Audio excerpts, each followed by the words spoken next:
Once a woman marries, she's no longer part of the family. Family celebrations are only for family, so leave already.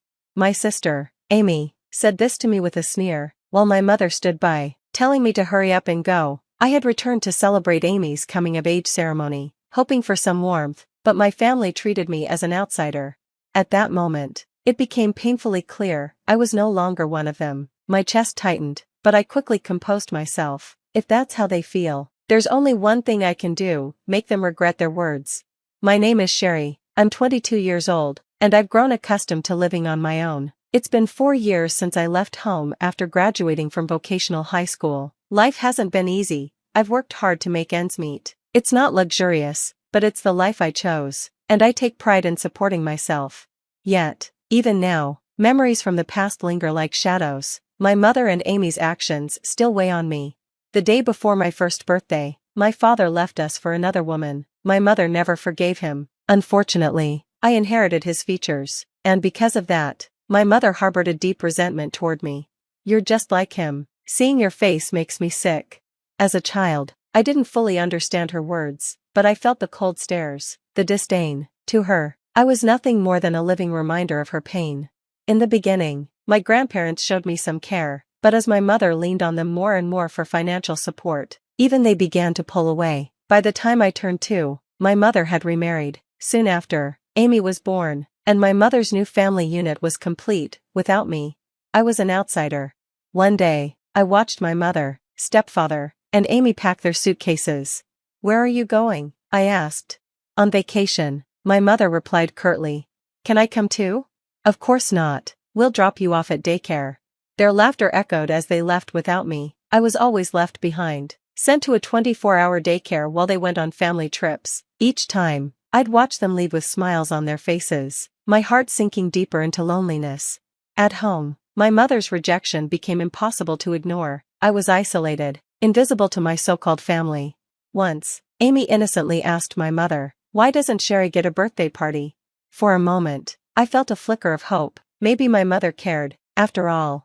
"Celebrate her birthday?" My mother scoffed. "There's nothing to celebrate." Her words cut me to the core. From that day on, Amy's attitude shifted. She began to look down on me, mimicking our mother's disdain. During family celebrations, I was always sidelined. Amy had birthday cakes and parties, while I had nothing, not even a candle to blow out. When I entered high school, I faced yet another blow. My family refused to pay for my education. Attending vocational school and working to support myself felt like an escape. Being outside, earning my keep, was far better than staying in that house. But no matter how hard I tried, home was still the only place I had to return to. My mother never acknowledged my efforts. At 18, I made the hardest decision of my life. I left. I couldn't take it anymore. I craved freedom, a life where I wouldn't feel suffocated sharing space with my mother, stepfather, and Amy. When I finally left, they didn't show a shred of emotion. "Do whatever you want, you're not our problem anymore," my mother said coldly. Those words severed the last fragile bond one had with them. Life on my own wasn't easy. I worked tirelessly to survive, but for the first time, I felt free to live for myself. Yet, even now, at 22, I can't entirely escape their shadow. Memories of my mother and Amy linger, especially with Amy's coming-of-age ceremony approaching. My own ceremony had been non-existent, but I knew Amy's would be lavish, as everything always was for her. One day, I received an unexpected call from my mother. Hearing her voice for the first time in years made my chest tighten. "Amy's 21st birthday is next week. You're not coming, right?" she said bluntly. I was stunned. Why would she even think to call me? I wasn't invited. I managed to reply.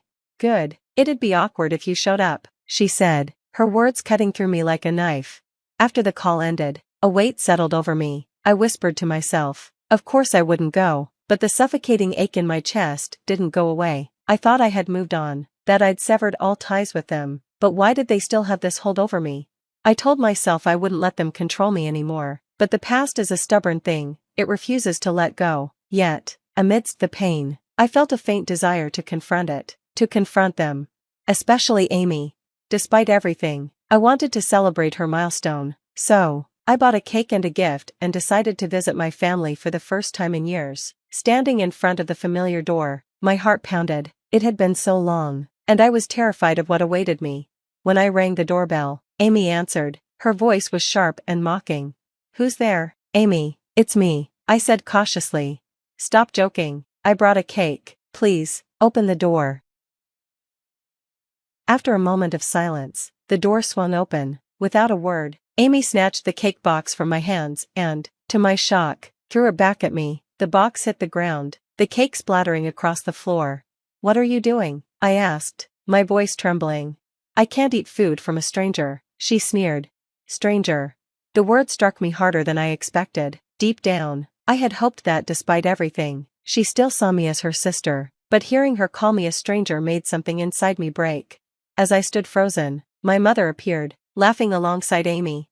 "What were you thinking, coming here?" she said, her voice dripping with scorn. "Did you come to ruin things?" Her words stung, and I felt a wave of regret wash over me.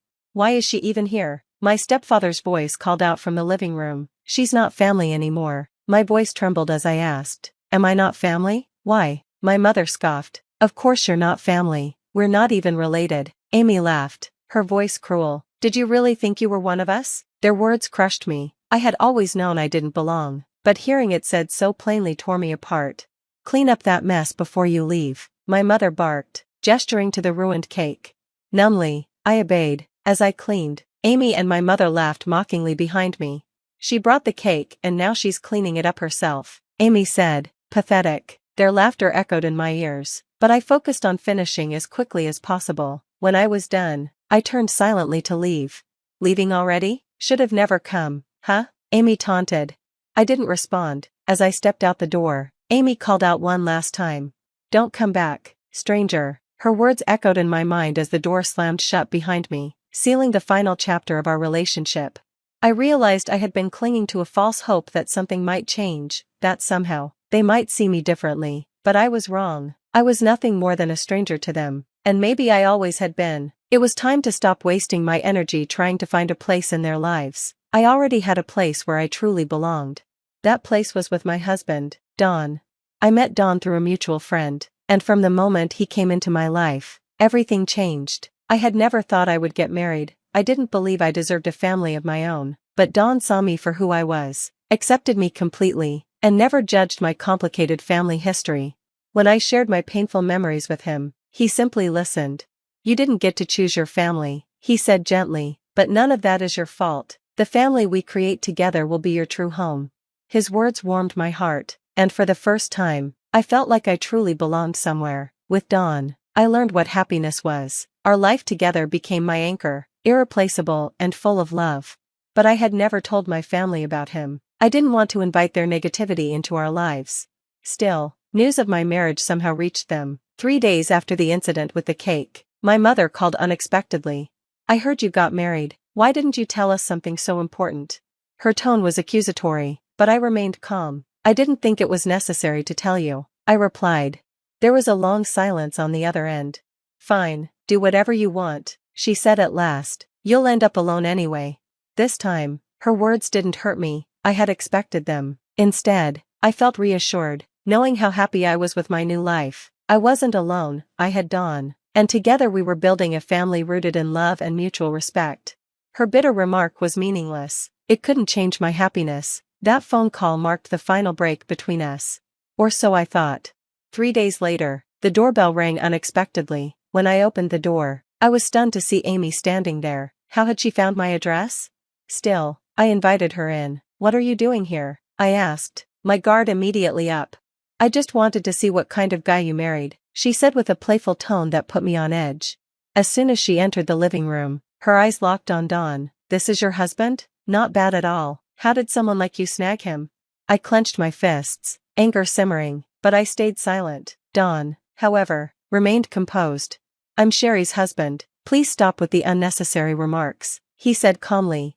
Amy looked surprised by his directness, but quickly recovered. She stepped closer to Don, her smile turning sickly sweet. "Don't be so stiff. Let's have some fun. Sherry won't mind, will she?" I was shocked by her audacity, but Don didn't waver. "I'm not interested. My happiness is with my wife," he said firmly. "Please stop this behavior." A wave of gratitude washed over me for Don's unwavering loyalty. Amy shrugged, her smile fading into a cold smirk. "Whatever. I don't care about your happiness anyway." she said with a dismissive tone. Her feigned indifference made my next steps clear. You don't need people like her in your life, Sherry, Don said softly after she left. For your sake, and ours, it's best to cut ties. His words mirrored my own thoughts. Amy and the rest of my family had no place in the life I was building anymore. It was time to let go. That visit was a turning point. For years, I had been sending money to my family. I had paid for Amy's tuition and even helped with the mortgage on their home, all in the hope that they might someday accept me as part of the family. But after Amy's visit, I realized I owed them nothing. They had taken all I had to give and returned only scorn. Now, I chose to give my energy, my love, and my support to the family I was creating with Dawn, a family built on kindness, respect, and unconditional love. It was time to stop looking back and start living fully in the present. I decided it was time to stop the financial support. When I told Don, he gave me a warm smile and nodded. That's the right choice, Sherry, you've done more than enough. Now it's time to focus on yourself. His words lifted a weight I hadn't realized I was still carrying. Cutting off the money felt like reclaiming my freedom. I filed the necessary paperwork and halted the payments. For the first time, I felt a deep sense of relief. But peace didn't last long. A month later, my routine was shattered by loud, angry banging on the door. When I opened it, my mother and Amy stood there, their faces twisted in fury. Why didn't the tuition payment go through? The landlord is threatening eviction, my mother spat, her tone accusatory. Their outrage didn't surprise me. I had been expecting this confrontation. Taking a deep breath, I responded calmly. I stopped the payments because I'm no longer responsible for you. Their expressions shifted from anger to shock. What do you mean you stopped the payments? Amy demanded. I even sold the house to recover what I already paid, I added, my voice steady. What? My mother's voice rose. You sold the house? How could you? You made it clear I'm not part of your family, I said, meeting their glares head-on, so I have no obligation to support you. But what about my tuition? Amy cried. I can't finish school without it. That's your responsibility now, not mine, I replied firmly. I won't fund a family that doesn't include me. You can't do this. After everything I've done for you, my mother began. Done for me? I interrupted, my voice rising for the first time. You mean the years of neglect and cruelty? I owe you nothing. My decision is final. They tried to argue, their anger quickly turning to desperation, but I stood firm. You'll regret this, Amy yelled as they left. You're the worst sister ever. But their words no longer held any power over me. For the first time, I felt truly free from their grasp. A week later, their harassment escalated. They showed up outside my home daily, shouting and causing scenes. They even contacted Dawn's parents in an attempt to shame me. While my in-laws were understanding, they grew concerned.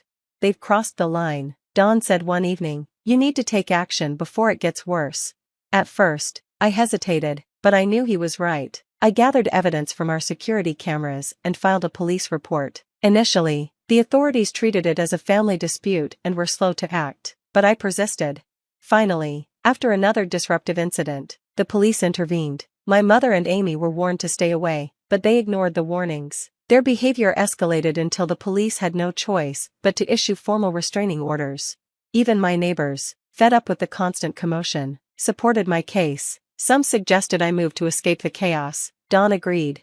Let's start fresh somewhere new, he said. I couldn't have agreed more. Quietly, we found a new home and relocated.